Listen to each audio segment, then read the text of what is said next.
Beauty and the Beast story. Listen and practice. Once upon a time, in a far-off country, there lived a merchant who had been so fortunate in all his undertakings that he was enormously rich. As he had 6 sons and 6 daughters, however, who were accustomed to having everything they fancied, he did not find he had a penny too much. But misfortunes befell them. One day their house caught fire and speedily burned to the ground, with all the splendid furniture, books, pictures, gold, silver, and precious goods it contained. The father suddenly lost every ship he had upon the sea, either by dint of pirates, shipwreck, or fire. Then he heard that his clerks in distant countries, whom he had trusted entirely, had proved unfaithful. And at last from great wealth he fell into the direst poverty. All that he had left was a little house in a desolate place at least 100 leagues from the town, and to this he was forced to retreat. His children were in despair at the idea of leading such a different life. The daughters at first hoped their friends, who had been so numerous while they were rich, would insist on their staying in their houses, but they soon found they were left alone. Their former friends even attributed their misfortunes to their own extravagance and showed no intention of offering them any help. So nothing was left for them but to take their departure to the cottage, which stood in the midst of a dark forest and seemed to be the most dismal place on the face of the earth. As they were too poor to have any servants, the girls had to work hard, and the sons, for their part, cultivated the fields to earn their living. Roughly clothed and living in the simplest way, the girls regretted unceasingly the luxuries and amusements of their former life. Only the youngest daughter tried to be brave and cheerful. She had been as sad as anyone when misfortune first overtook her father, but soon recovering her natural gaiety, she set to work to make the best of things, to amuse her father and brothers as well as she could, and to persuade her sisters to join her in dancing and singing. But they would do nothing of the sort, and because she was not as doleful as themselves, they declared this miserable life was all she was fit for. But she was really far prettier and cleverer than they were. Indeed, she was so lovely she was always called Beauty. After 2 years, when they were all beginning to get used to their new life, their father received news that one of his ships, which he had believed lost, had come safely into port with a rich cargo. All the sons and daughters at once thought that their poverty was at an end and wanted to set out directly for the town, but their father, who was more prudent, begged them to wait a little, and though it was harvest time, and he could ill be spared, determined to go himself to make inquiries. Only the youngest daughter had any doubt but that they would soon again be as rich as they were before. They all loaded their father with commissions for jewels and dresses which it would have taken a fortune to buy, only Beauty, feeling sure that it was of no use, did not ask for anything. Her father, noticing her silence, said, "And what shall I bring for you, Beauty?" "The only thing I wish for is to see you come home safely," she answered. But this reply vexed her sisters, who fancied she was blaming them for having asked for such costly things. Her father, however, was pleased, but as he thought that at her age she certainly ought to like pretty presents, he told her to choose something. "Well, dear father," she said, "as you insist upon it, I beg that you will bring me a rose. I have not seen one since we came here, and I love them so much." The merchant reached town as quickly as possible, only to find that his former companions, believing him to be dead, had divided his cargo between them. After 6 months of trouble and expense, he found himself as poor as when he started on his journey. To make matters worse, he was obliged to return in the most terrible weather. By the time he was within a few leagues of his home, he was almost exhausted with cold and fatigue. Though he knew it would take some hours to get through the forest, he resolved to go on. But night overtook him, and the deep snow and bitter frost made it impossible for his horse to carry him any farther. Not a house was to be seen. The only shelter he could get was the hollow trunk of a great tree, and there he crouched all the night, which seemed to him the longest he had ever known. The howling of the wolves kept him awake, and when at last day broke, the falling snow had covered up every path, and he did not know which way to turn. At length he made out some sort of path, but it was so rough and slippery that he fell down more than once. Presently it led him into an avenue of trees which ended in a splendid castle. It seemed to the merchant very strange that no snow had fallen in the avenue of orange trees, covered with flowers and fruit. When he reached the first court of the castle, he saw before him a flight of agate steps. He went up them and passed through several splendidly furnished rooms. The pleasant warmth of the air revived him, and he felt very hungry, but there seemed to be nobody in all this vast and splendid palace. Deep silence reigned everywhere, and at last, tired of roaming through empty rooms and galleries, he stopped in a room smaller than the rest, where a clear fire was burning, and a couch was drawn up idly before it. Thinking this must be prepared for someone who was expected, he sat down to wait till he should come and very soon fell into a sweet sleep. When his extreme hunger wakened him after several hours, he was still alone, but a little table, with a good dinner on it, had been drawn up close to him. He lost no time in beginning his meal, hoping he might soon thank his considerate host, whoever it might be. But no one appeared, and even after another long sleep, from which he awoke completely refreshed, there was no sign of anybody, though a fresh meal of dainty cakes and fruit was prepared upon the little table at his elbow. Because he was naturally timid, the silence began to terrify him, and he resolved to search once more through all the rooms, but it was of no use, there was no sign of life in the palace. He wondered what he should do. To amuse himself, he began pretending that all the treasures he saw were his own and considering how he would divide them among his children. Then he went down into the garden, and though it was winter everywhere else, here the sun shone, the birds sang, the flowers bloomed, and the air was soft and sweet. The merchant, in ecstasies with all he saw and heard, said to himself, "All this must be meant for me. I will go this minute and bring my children to share all these delights." In spite of being so cold and weary when he reached the castle, he had taken his horse to the stable and fed it. Now he thought he would saddle it for his homeward journey, and he turned down the path which led to the stable. This path had a hedge of roses on each side of it, and the merchant thought he had never seen such exquisite flowers. They reminded him of his promise to Beauty, and he stopped and had just gathered one to take to her when he was startled by a strange noise behind him. Turning round, he saw a frightful beast, which seemed to be very angry and said in a terrible voice, "Who told you might gather my roses? Was it not enough that I sheltered you in my palace and was kind to you? This is the way you show your gratitude, by stealing my flowers. But your insolence shall not go unpunished." The merchant, terrified by these furious words, dropped the fatal rose and, throwing himself on his knees, cried, "Pardon me, noble sir. I am truly grateful for your hospitality, which was so magnificent I could not imagine you would be offended by my taking such a little thing as a rose." But the beast's anger was not lessened by his speech. "You are very ready with excuses and flattery," he cried. "But that will not save you from the death you deserve." "Alas," thought the merchant, "if my daughter Beauty could only know into what danger her rose has brought me." And in despair he began to tell the beast all his misfortunes and the reason of his journey, not forgetting to mention Beauty's request. "A king's ransom would hardly have procured all that my other daughters asked for," he said. "But I thought I might at least take Beauty her rose. I beg you to forgive me, for you see I meant no harm." The beast said, in a less furious tone, "I will forgive you on one condition, that you will give me one of your daughters." "Ah," cried the merchant, "if I were cruel enough to buy my own life at the expense of one of my children's, what excuse could I invent to bring her here?" "None," answered the beast. "If she comes at all, she must come willingly. On no other condition will I have her. See if any one of them is courageous enough and loves you enough to come and save your life. You seem to be an honest man, so I will trust you to go home. I give you a month to see if any of your daughters will come back with you and stay here, to let you go free.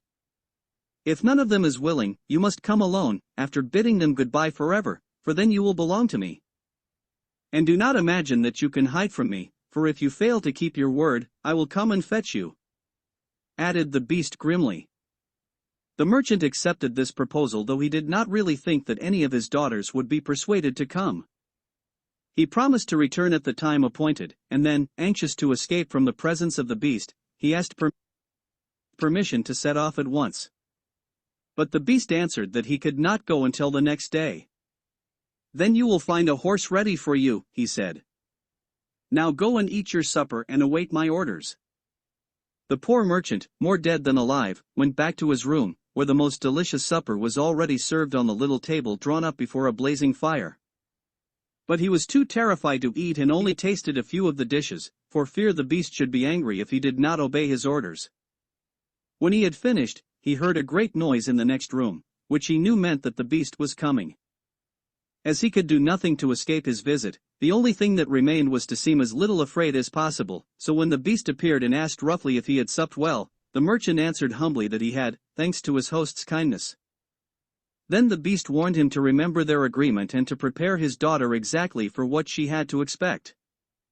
"Do not get up tomorrow," he added, "until you see the sun and hear a golden bell ring. Then you will find your breakfast waiting for you, and the horse you are to ride will be ready in the courtyard. He will also bring you back again when you come with your daughter a month hence. Farewell. Take a rose to Beauty, and remember your promise." The merchant lay down until the sun rose. Then, after breakfast, he went to gather Beauty's rose and mounted his horse, which carried him off so swiftly that in an instant he had lost sight of the palace. He was still wrapped in gloomy thoughts when the horse stopped before the door of his cottage.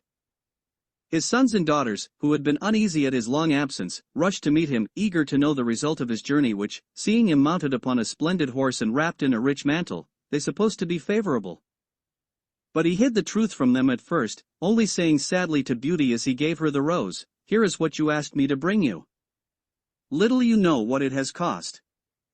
But this excited their curiosity so greatly that presently he told them his adventures from beginning to end, and then they were all very unhappy. The girls lamented loudly over their lost hopes, and the sons declared their father should not return to the terrible castle, and began to make plans for killing the beast if it should come to fetch him. But he reminded them he had promised to go back. Then the girls were very angry with Beauty and said it was all her fault. If she had asked for something sensible, this would never have happened. Poor Beauty, much distressed, said to them, "I have indeed caused this misfortune, but who could have guessed that to ask for a rose in the middle of summer would cause so much misery? But as I did the mischief, it is only just that I should suffer for it. I will therefore go back with my father to keep his promise." At first nobody would hear of it. Her father and brothers, who loved her dearly, declared nothing should make them let her go. But Beauty was firm. As the time drew near, she divided her little possessions between her sisters and said goodbye to everything she loved. When the fatal day came, she encouraged and cheered her father as they mounted together the horse which had brought him back. It seemed to fly rather than gallop, but so smoothly that Beauty was not frightened. Indeed, she would have enjoyed the journey if she had not feared what might happen at the end of it. Her father still tried to persuade her to go back, but in vain. While they were talking, the night fell. Then, to their great surprise, wonderful colored lights began to shine in all directions, and splendid fireworks blazed out before them. All the forest was illuminated. They even felt pleasantly warm, though it had been bitterly cold before. They reached the avenue of orange trees and saw that the palace was brilliantly lighted from roof to ground, and music sounded softly from the courtyard. "The beast must be very hungry," said Beauty, trying to laugh, "if he makes all this rejoicing over the arrival of his prey." But in spite of her anxiety, she admired all the wonderful things she saw. When they had dismounted, her father led her to the little room he had been in before. Here they found a splendid fire burning and the table daintily spread with a delicious supper. The merchant knew that this was meant for them, and Beauty, who was less frightened now that she had passed through so many rooms and seen nothing of the beast, was quite willing to begin, for her long ride had made her very hungry.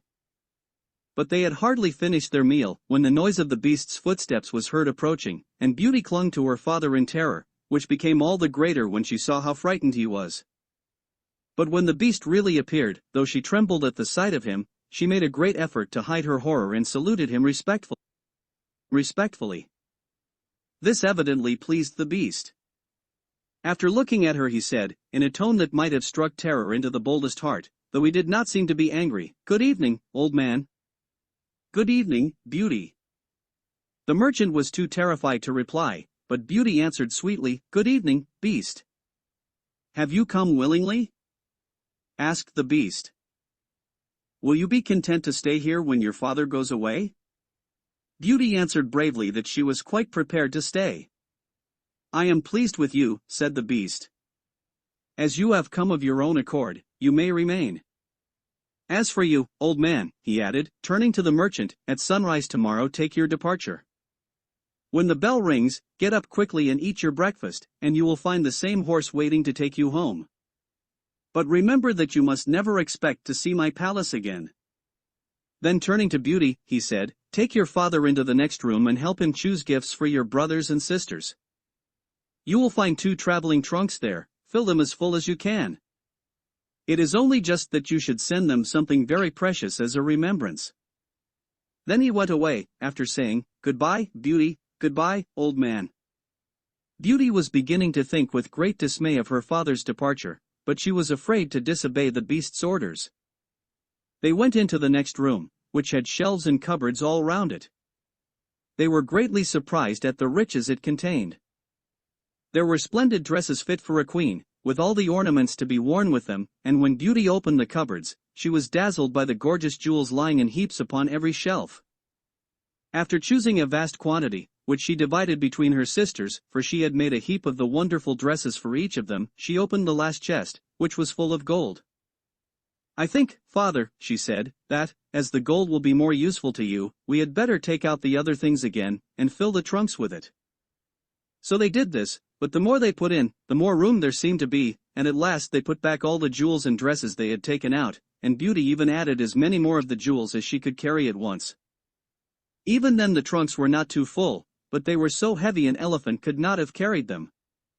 "The beast was mocking us," cried the merchant. "He pretended to give us all these things, knowing that I could not carry them away." "Let us wait and see," answered Beauty. "I cannot believe he meant to deceive us. All we can do is to fasten them up and have them ready." So they did this and returned to the little room where, to their astonishment, they found breakfast ready. The merchant ate his with a good appetite, as the beast's generosity made him believe he might perhaps venture to come back soon and see Beauty. But she felt sure her father was leaving her forever, so she was very sad when the bell rang sharply for the second time and warned them that the time was come for them to part. They went down into the courtyard, where 2 horses were waiting, one loaded with the 2 trunks, the other for him to ride. They were pawing the ground in their impatience to start, and the merchant bade Beauty a hasty farewell. As soon as he was mounted, he went off at such a pace she lost sight of him in an instant. Then Beauty began to cry and wandered sadly back to her own room. But she soon found she was very sleepy, and as she had nothing better to do, she lay down and instantly fell asleep. And then she dreamed she was walking by a brook bordered with trees and lamenting her sad fate, when a young prince, handsomer than anyone she had ever seen, and with a voice that went straight to her heart, came and said to her, "Ah, Beauty, you are not so unfortunate as you suppose. Here you will be rewarded for all you have suffered elsewhere. Your every wish shall be gratified.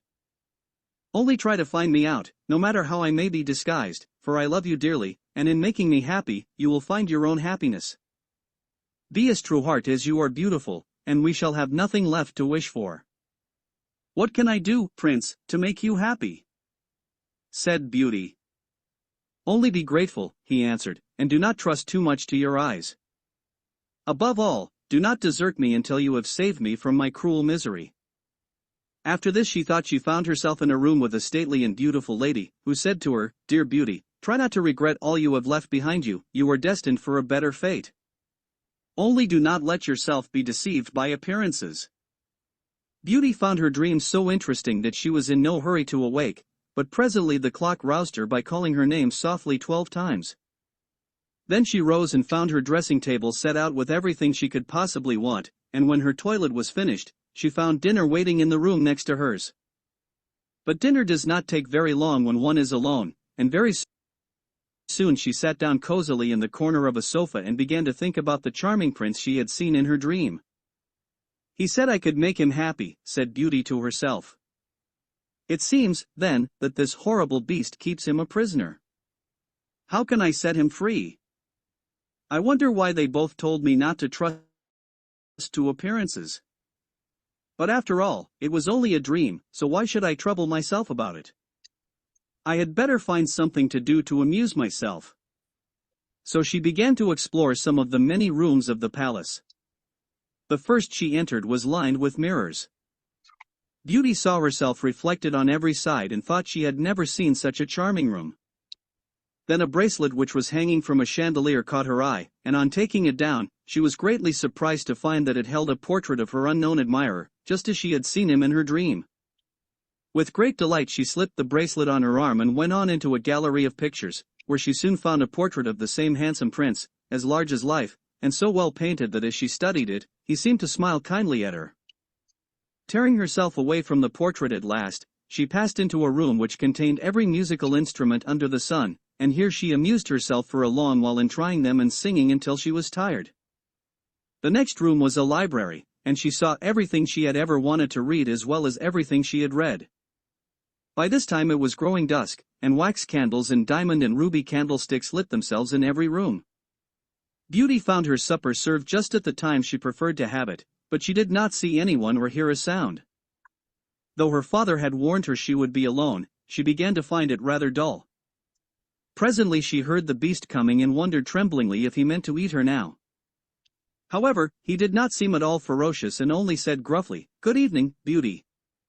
She answered cheerfully and managed to conceal her terror. The beast asked how she had been amusing herself, and she told him all the rooms she had seen. Then he asked if she thought she could be happy in his palace, and Beauty answered that everything was so beautiful she would be very hard to please if she could not be happy. After about an hour's talk, Beauty began to think the beast was not nearly so terrible as she had supposed at first. Then he rose to leave her and said in his gruff voice, "Do you love me, Beauty? Will you marry me?"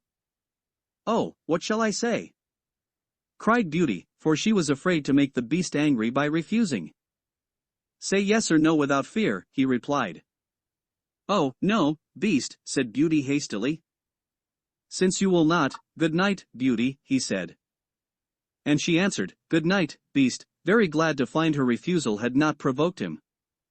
After he was gone, she was very soon in bed and dreaming of her unknown prince. She thought he came and said, "Ah, Beauty, why are you so unkind to me? I fear I am fated to be unhappy for many a long day still." Then her dreams changed, but the charming prince figured in them all. When morning came, her first thought was to look at the portrait and see if it was really like him, and she found it certainly was. She decided to amuse herself in the garden, for the sun shone, and all the fountains were playing. She was astonished to find that every place was familiar to her, and presently she came to the very brook and the myrtle trees where she had first met the prince in her dream. That made her think more than ever he must be kept a prisoner by the beast. When she was tired, she went back to the palace and found a new room full of materials for every kind of work, ribbons to make into bows and silks to work into flowers. There was an aviary full of rare birds, which were so tame they flew to Beauty as soon as they saw her and perched upon her shoulders and her head. "Pretty little creatures," she said, "how I wish your cage was nearer my room that I might often hear you sing." So saying, she opened a door and found to her delight that it led into her own room, though she had thought it was on the other side of the palace. There were more birds in a room farther on, parrots and cockatoos that could talk, and they greeted Beauty by name. Indeed, she found them so entertaining that she took one or two back to her room, and they talked to her while she was at supper. The beast paid her his usual visit and asked the same questions as before, and then with a gruff good night he took his departure, and Beauty went to bed to dream of her mysterious prince. The days passed swiftly in different amusements, and after a while Beauty found another strange thing in the palace, which often pleased her when she was tired of being alone. There was one room which she had not noticed particularly. It was empty, except that under each of the windows stood a very comfortable chair. The first time she had looked out of the window, it seemed a black curtain prevented her from seeing anything outside. But the second time she went into the room, happening to be tired, she sat down in one of the chairs, when instantly the curtain was rolled aside, and a most amusing pantomime was acted before her. There were dances and colored lights, music and pretty dresses, and it was all so gay that Beauty was in ecstasies. After that she tried the other 7 windows in turn, and there was some new and surprising entertainment to be seen from each of them, so Beauty never could feel lonely anymore. Every evening after supper, the beast came to see her and always before saying good night asked her in his terrible voice, "Beauty, will you marry me?" And it seemed to Beauty, now she understood him better, that when she said, "No, beast," he went away quite sad. Her happy dreams of the handsome young prince soon made her forget the poor beast, and the only thing that disturbed her was being told to distrust appearances, to let her heart guide her, and not her eyes. Consider as she would, she could not understand. So everything went on for a long time, until at last, happy as she was, Beauty began to long for the sight of her father and her brothers and sisters. One night, seeing her look very sad, the Beast asked her what was the matter. Beauty had quite ceased to be afraid of him. Now she knew he was really gentle in spite of his ferocious looks and his dreadful voice. So she answered that she wished to see her home once more. Upon hearing this, the Beast seemed sadly distressed and cried miserably, "Ah, Beauty, have you the heart to desert an unhappy beast like this? What more do you want to make you happy? Is it because you hate me that you want to escape?" "No, dear Beast," answered Beauty softly, "I do not hate you, and I should be very sorry never to see you anymore, but I long to see my father again. Only let me go for 2 months, and I promise to come back to you and stay for the rest of my life." The Beast, who had been sighing dolefully while she spoke, now replied, "I cannot refuse you anything you ask, even though it should cost me my life. Take the 4 boxes you will find in the room next to your own and fill them with everything you wish to take with you.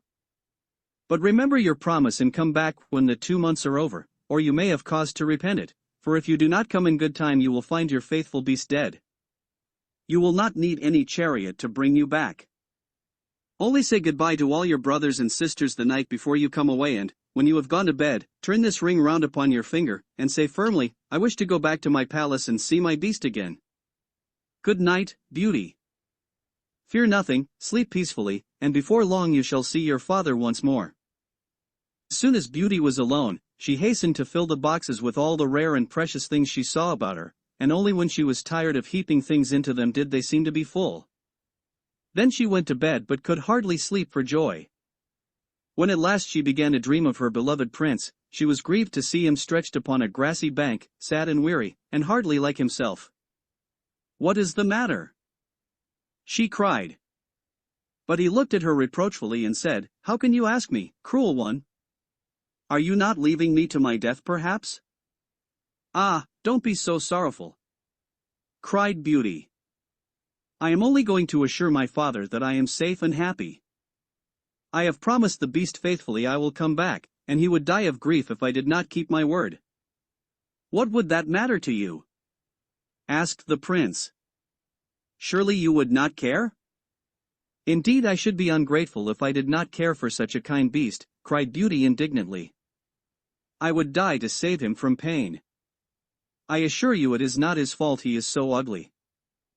Just then a strange sound woke her. Someone was speaking not very far away, and opening her eyes she found herself in a room she had never seen before, which was certainly not as splendid as those she had seen in the beast's palace.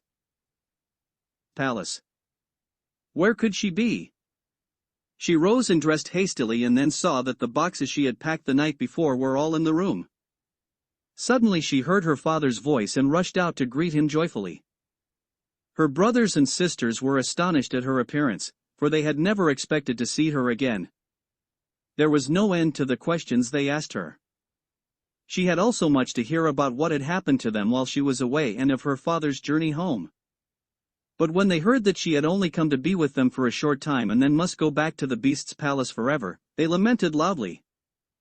Then Beauty asked her father what he thought her strange dreams meant and why the prince constantly begged her not to trust to appearances. After much consideration he answered, "You tell me yourself that the beast, frightful as he is, loves you dearly and deserves your love and gratitude for his gentleness and kindness. I think the prince must mean you to understand you ought to reward him by doing as he wishes, in spite of his ugliness." Beauty could not help seeing that this seemed probable. Still, when she thought of her dear prince who was so handsome, she did not feel at all inclined to marry the beast.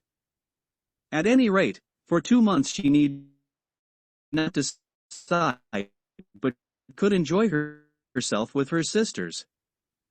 But though they were rich now and lived in a town again and had plenty of acquaintances, Beauty found that nothing amused her very much. She often thought of the palace, where she was so happy, especially as at home she never once dreamed of her dear prince, and she felt quite sad without him. Then her sisters seemed quite used to being without her and even found her rather in the way, so she would not have been sorry when the 2 months were over, but for her father and brothers, who begged her to stay and seemed so grieved at the thought of her departure that she had not the courage to say goodbye to them. Every day when she rose she meant to say it at night, and when night came she put it off again, until at last she had a dismal dream which helped her to make up her mind. She thought she was wandering in a lonely path in the palace gardens, when she heard groans that seemed to come from some bushes hiding the entrance of a cave. Running quickly to see what could be the matter, she found the beast stretched out upon his side, apparently dying. He reproached her faintly with being the cause of his distress, and at the same moment a stately lady appeared and said very gravely, "Ah, Beauty, see what happens when people do not keep their promises. If you had delayed one day more, you would have found him dead." Beauty was so terrified by this dream that the next morning she announced her intention of going back at once. That very evening she said goodbye to her father and her brothers and sisters, and as soon as she was in bed she turned her ring round upon her finger and said firmly, "I wish to go back to my palace and see my beast again." Then she fell asleep instantly and only woke up to hear the clock saying, "Beauty, Beauty," 12 times in its musical voice, which told her she was really in the palace once more. Everything was just as before, and her birds were so glad to see her, but Beauty thought she had never known such a long day. She was so anxious to see the beast again that she felt as if supper time would never come. But when it came, no beast appeared. After listening and waiting for a long time, she ran down into the garden to search for him. Up and down the paths and avenues ran poor Beauty, calling him. No one answered, and not a trace of him could she find. At last, quite tired, she stopped for a minute's rest and saw that she was standing opposite the shady path she had seen in her dream. She rushed down it and, sure enough, there was the cave, and in it lay the beast asleep, so Beauty thought. Quite glad to have found him, she ran up and stroked his head, but to her horror he did not move or open his eyes. "Oh, he is dead, and it is all my fault," cried Beauty, crying bitterly. But then, looking at him again, she fancied he still breathed. Hastily fetching some water from the nearest fountain, she sprinkled it over his face, and to her great delight he began to revive. "Oh, beast, how you frightened me!" she cried. "I never knew how much I loved you until just now, when I feared I was too late to save your life." "Can you really love such an ugly creature as I am?" asked the beast faintly. "Ah, Beauty, you came only just in time. I was dying because I thought you had forgotten your promise. But go back now and rest, I shall see you again by and by." Beauty, who had half expected he would be angry with her, was reassured by his gentle voice and went back to the palace, where supper was awaiting her. And afterward the beast came in as usual and talked about the time she had spent with her father, asking if she had enjoyed herself and if they had all been glad to see her. Beauty quite enjoyed telling him all that had happened to her. When at last the time came for him to go, he asked, as he had so often asked before, "Beauty, will you marry me?" She answered softly, "Yes, dear beast." As she spoke a blaze of light sprang up before the windows of the palace, fireworks crackled and guns banged, and across the avenue of orange trees, in letters all made of fireflies, was written, "Long live the prince and his bride." Turning to ask the beast what it could all mean, Beauty found he had disappeared, and in his place stood her long-loved prince. At the same moment the wheels of a chariot were heard upon the terrace, and 2 ladies entered the room. One of them Beauty recognized as the stately lady she had seen in her dreams, the other was so queenly that Beauty hardly knew which to greet first. But the one she already knew said to her companion, "Well, Queen, this is Beauty, who has had the courage to rescue your son from the terrible enchantment. They love each other, and only your consent to their marriage is wanting to make them perfectly happy." "I consent with all my heart," cried the queen. "How can I ever thank you enough, charming girl, for having restored my dear son to his natural form?" And then she tenderly embraced Beauty and the prince, who had meanwhile been greeting the fairy and receiving her congratulations. "Now," said the fairy to Beauty, "I suppose you would like me to send for all your brothers and sisters to dance at your wedding?"